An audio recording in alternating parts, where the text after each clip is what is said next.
Hello everyone, this is a really quick video of part 2 of using the sample set that I supplied. What I'll do, I'll stick the samples again in the comment below, so you've got them in case you want them again, or if you haven't downloaded them. They're in the key of A minor, they're completely free to use for royalty free, so feel free to use them in your tracks. But what I wanted to do is to sort of take what we looked at in the first video and perhaps look at a couple of techniques that we can use.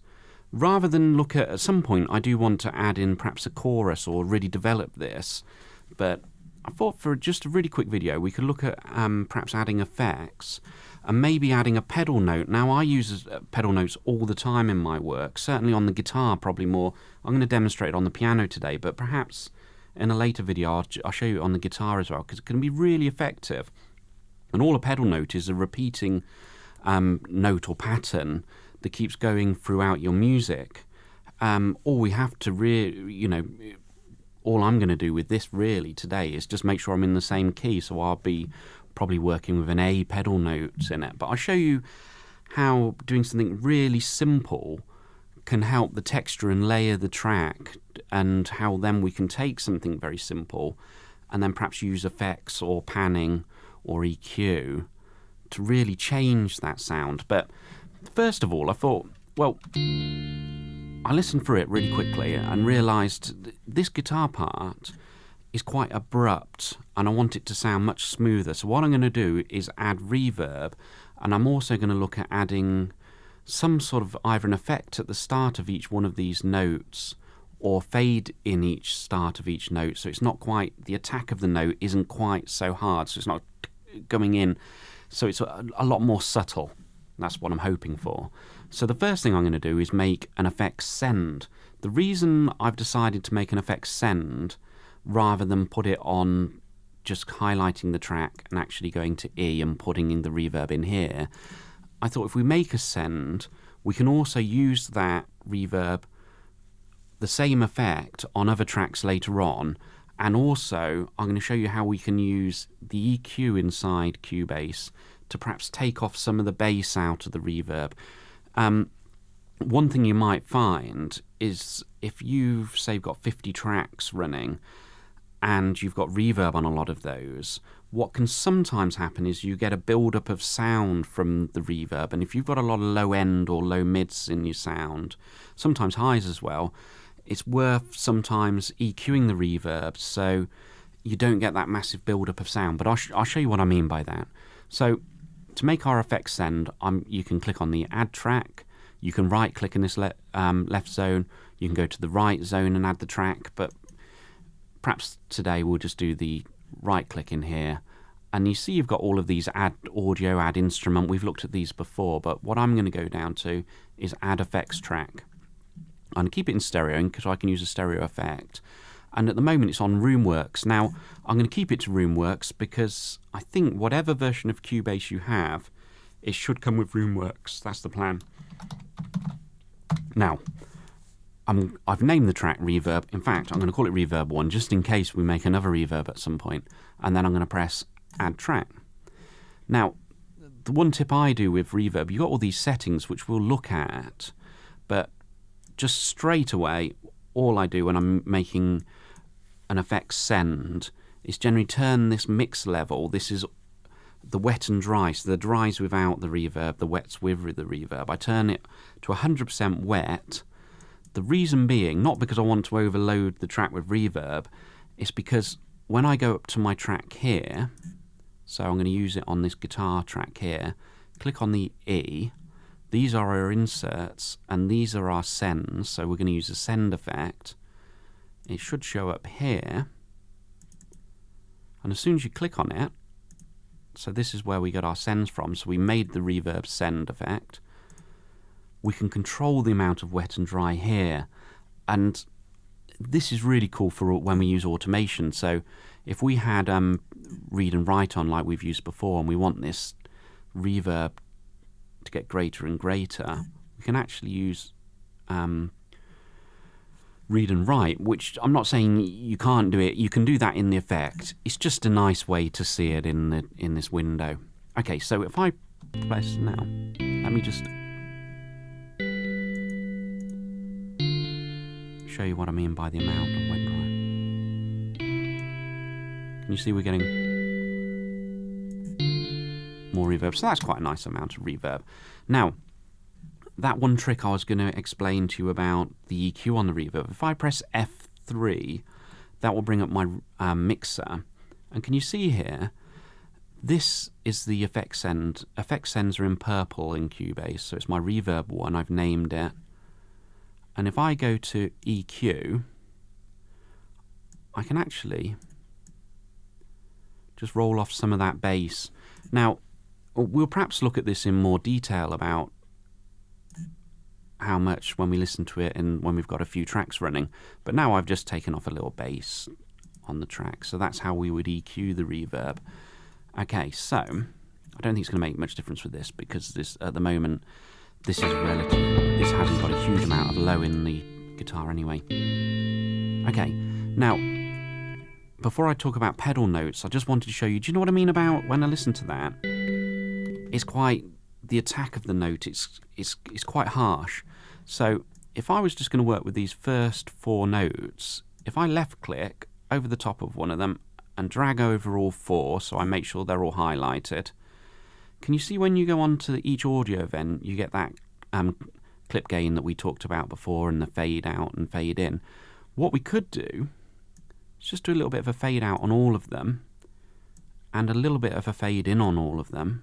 So I'm just dragging it for the fade in, which is top left, and fade out, which is top right. Can you hear now? That's much more subtle. It's ramping up instead of just hitting the note hard.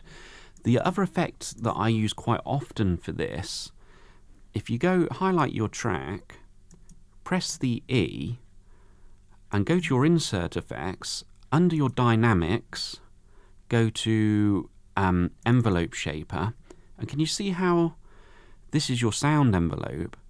And if you imagine this is the attack of your note, this is how fast it comes in. If we just take off a bit of that initial attack, can you see that's taken away the harshness as well? And obviously you can move that around to the desired amount, but that's a nice way as well of adding, if you want to take away some of that attack of the sound, or if say you've got a snare drum or a kick drum and you want the opposite, you want the knock of it, the initial attack, you can actually do the opposite to what I'm doing here and actually bring the attack up on the actual instrument. So the envelope shaper can be quite a useful tool. I still think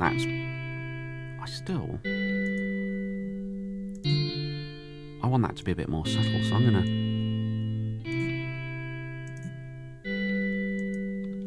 take that down a bit. Okay, now, the power of the pedal note. This is simplicity itself. It's one note repeating can be so useful in a composition. It really can be quite cool. Certainly, I love it on guitars, pedal notes. I'll show you what I mean by this. Well, hopefully, I can get a note that's going to sound all right. So, I'm going to create a Hallian sonic instrument here. Now, Hallian sonic is our sort of bread and butter sounds inside Cubase. So, how's the best way to do this? Probably why don't we try the right zone? So, do you remember Control-Alt-R brings up the right zone? It's a VST instrument, and there it is. And all I'm going to do is grab it and drag it into my left-hand side zone, and it appears there. And I know this is going to be a piano, so I'm going to name it. Only because I think if I click on here, it's on mellow grand piano from the last time we used it. I haven't used it at all for anything else, so this version of Cubase. Okay, so I've made a mellow grand piano. Now, if I've done a video on loading synths, but once you drag your instrument into the left-hand side zone, you've got your little edit instrument here. That's the symbol for it. You've actually got it there as well.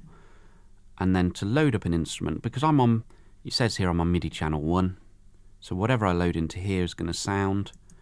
And then these are your instruments, and it was already on mellogram, so we've made an instrument. What I'm going to do, I'm going to highlight with the ruler at the top. I'm going to go from the start of beat 1, bar 1, all the way to the end of bar 2. And I know this is my piano. I'm going to double click in here, and it gives me now a blank editable region in which, once I double click again, it will bring me into the piano roll. Okay, I'm going to expand this out, and the loops that I have given you are in A minor, so let's just do a simple 4 drawing in with, so all I did was right click on the mouse and just drew in A's.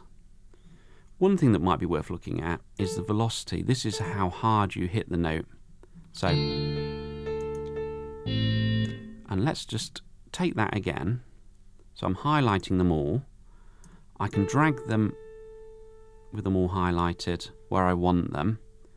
Press Alt, and then with left click down, and then let go left click. So let me explain that again. Now I'm going to highlight them all with the lasso tool. So drag it with left click down, press Alt, let go left click. You could also highlight them all. You can actually do Control A as well as another shortcut, and then Control D to duplicate. That's another way of doing it if you wanted to. Now I've got this.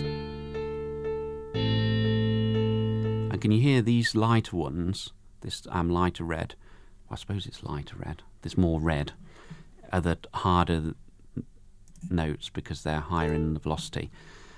I'm just going to change, using this, any event, MIDI event, you can change the size of it, but just by dragging it around.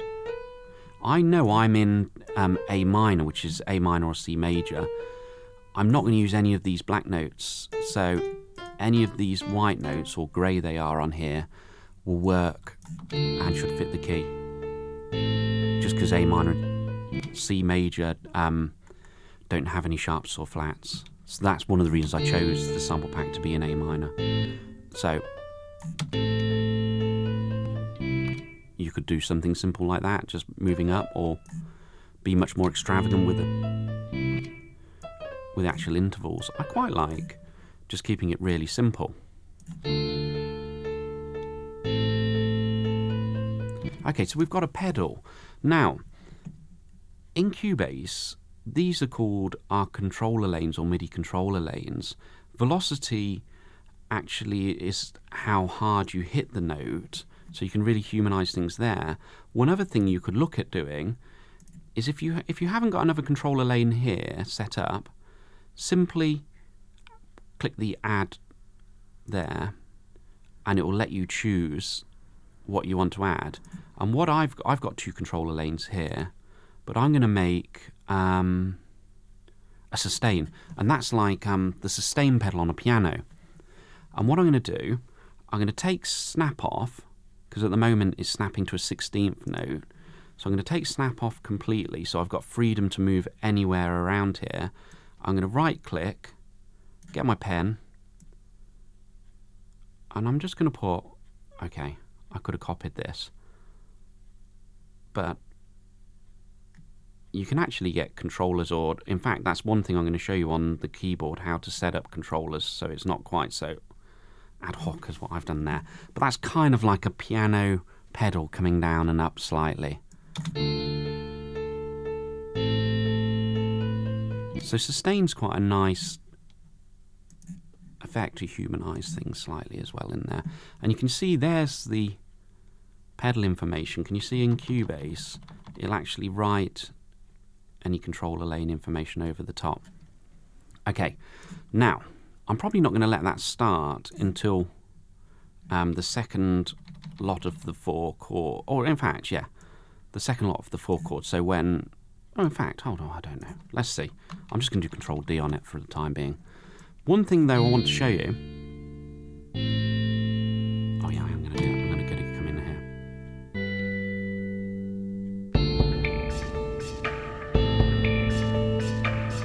Okay, so we've got the pedal working there now. So So simply playing the one note apart from those end 3 notes. What I'm going to do, I could have set up a reverb using that same send effect, but how about we try reverb as an insert effect, purely using it as an effect on this one channel, this one guitar, piano, one piano. I'm so used to using guitars. Okay, and I'm going to use Roomworks again. I'll maybe turn the pre-delay down so the reverb comes in pretty quickly. I'm going to make the tail much longer, the size much bigger, and I'm going to turn... I can see the reverb is fantastic as a way of bringing things back in the mix. So you can have things without reverb will sound really up front and close, or reverb can send things to the back of a mix as well. Now maybe that's too much, but we can experiment that later. And then perhaps even a bit of panning, so